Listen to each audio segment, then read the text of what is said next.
વલસાડ જિલ્લામાં દમદાર વરસાદ, ભારે વરસાદથી વાપી, પારડીમાં જળબંબાકારની સ્થિતિ.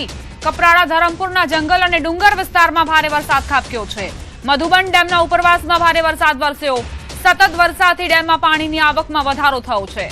મધુબન ડેમમાં 30,000 ક્યુસેક પાણીની આવક થઈ છે. મધુબન ડેમના 6 દરવાજા 1 મીટર ખોલાયા છે. ડેમમાંથી 25,000 ક્યુસેક પાણી દમણગંગા નદીમાં છોડાયું. ડેમમાંથી પાણી છોડાતા દમણગંગા નદીમાં ભરપૂર પાણીની આવક થઈ છે. વાપી નજીક આવેલો દમણગંગા નદીનો વિયર ઓવરફ્લો. દમણગંગા નદી કિનારે આવેલા સેલવાસ, વાપી અને દમણના ગામોના લોકોને નદી કિનારાથી દૂર રહેવા સૂચન કરાયા છે.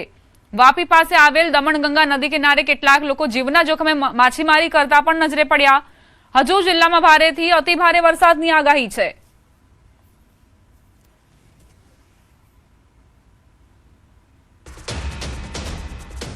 વલસાડ જિલ્લામાં આજે પણ વરસાદી માહોલ. છેલ્લા 24 કલાકથી અનેક તાલુકાઓમાં ભારે વરસાદ ખાબક્યો.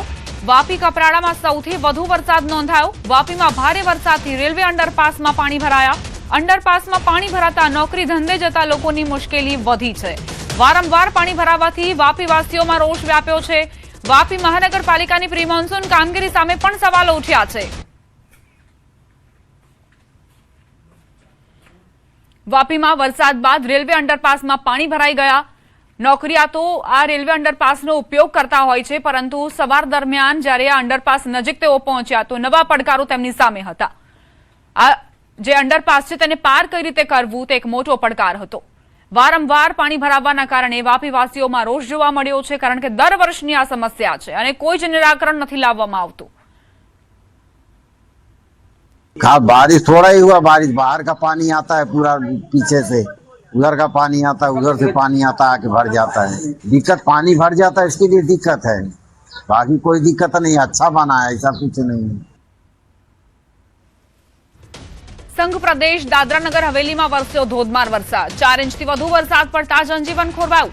દૂધની ચોકીપાડા નજીક ખનકીનું નાળું ધોવાઈ ગયું. સવારે શાળાએ બાળકોને ભારે હાલાકી પડી છે. ચોકીપાડામાં આવેલ સરકારી શાળાના બાળકોને મુશ્કેલી પડી. વિદ્યાર્થીઓ જીવના જોખમે નાળામાંથી પસાર થવા મજબૂર બન્યા છે.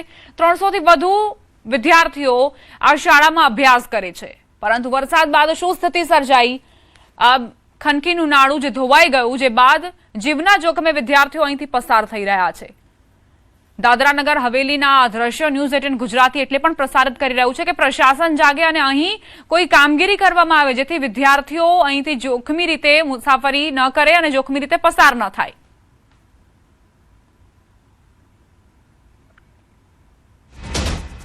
સુરતથી સમાચાર. વહેલી સવારથી ધોધમાર વરસાદ યથાવત છે. અનેક વિસ્તારોમાં વરસાદથી જનજીવન પ્રભાવિત. અરેઠની વાવિયા ખાડીમાં પાણીની ભરપૂર આવક થઈ છે. ખાડી પર પાણી ફરી વળતા રસ્તો બંધ કરાયો. માંડવી, અરેઠ અને બારડોલીના લોકોને 15 થી 20 કિલોમીટરનો ચક્રાવો ફરવો પડશે, કારણ કે ખાડી પર પાણી ફરી વળ્યા છે. કોઝવેનો ઉપયોગ લોકો નથી કરી શકતા. પાણીના કારણે અહીંથી પસાર થવું મુશ્કેલ છે.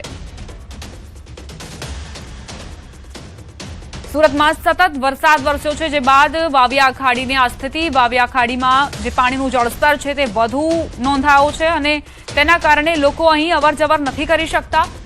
લોકોને 15 થી 20 કિલોમીટરનો ફેરો ફરવો પડી રહ્યો છે.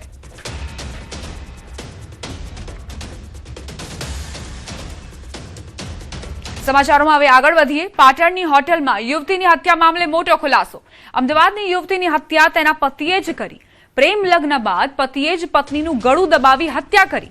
હત્યા બાદ પતિ અને મિત્ર હોટેલમાંથી ફરાર થયા હતા. હત્યાના ગુનામાં પતિ સહિત 2 સામે ફરિયાદ. પોલીસે પતિ અને તેના મિત્રની ધરપકડ કરી.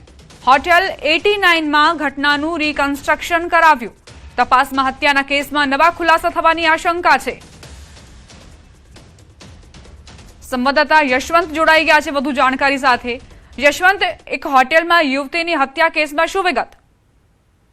ચોક્કસથી જે રીતના 3 દિવસ પહેલા જ જે પાટણની હોટલ 89 હતી, તે 89 ના અંદરથી એક જે અમદાવાદની યુવતી હતી શ્રેયા પટની નામની, તેની લાશ મળી આવી હતી ને લાશ મળ્યા બાદ સમગ્ર ઘટનાની જે તપાસ છે પાટણ એ ડિવિઝન તરફથી કરવામાં આવી હતી, જેમાં એક દિવસે ચોંકાવનારી ઘટના બહાર આવી હતી કે જે રીતના જે હોટલના સીસીટીવી તપાસ કર્યા હતા અને તપાસ કર્યા બાદ ખબર પડી હતી કે જે શ્રેયા પટની નામની યુવતી હતી તે તેના પતિ સાથે આવી હતી તે હોટલના અંદર રહેવા માટે.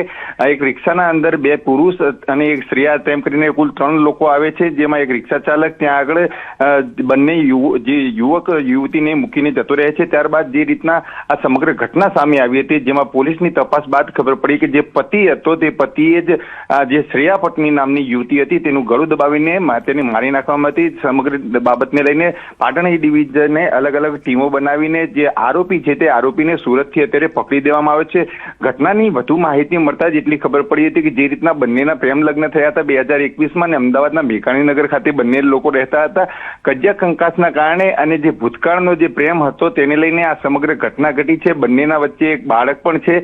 અત્યારે જે રીતના વાત કરવામાં આવે તો જે પોલીસ પાટણ એ ડિવિઝન પોલીસ છે તેને ઘટનાને લઈને જે 89 હોટલ છે ત્યાં આગળ તે આરોપીઓ છે બંને તેને લઈને રિકન્સ્ટ્રક્શન પણ કરી દેવામાં આવે છે. જે રીતના સમગ્ર ઘટના ઘટી છે તેમાં ક્યાંક ને ક્યાંક જે પ્રેમના અંદર બેવફાઈ થઈ હોય તે બેવફાઈને લઈને સમગ્ર ઘટના ઘટી હોય તે અત્યારે પ્રાથમિક દ્રષ્ટિએ સામે આવી રહ્યું છે. આભારી યશવંત જાણકારી આપવા માટે.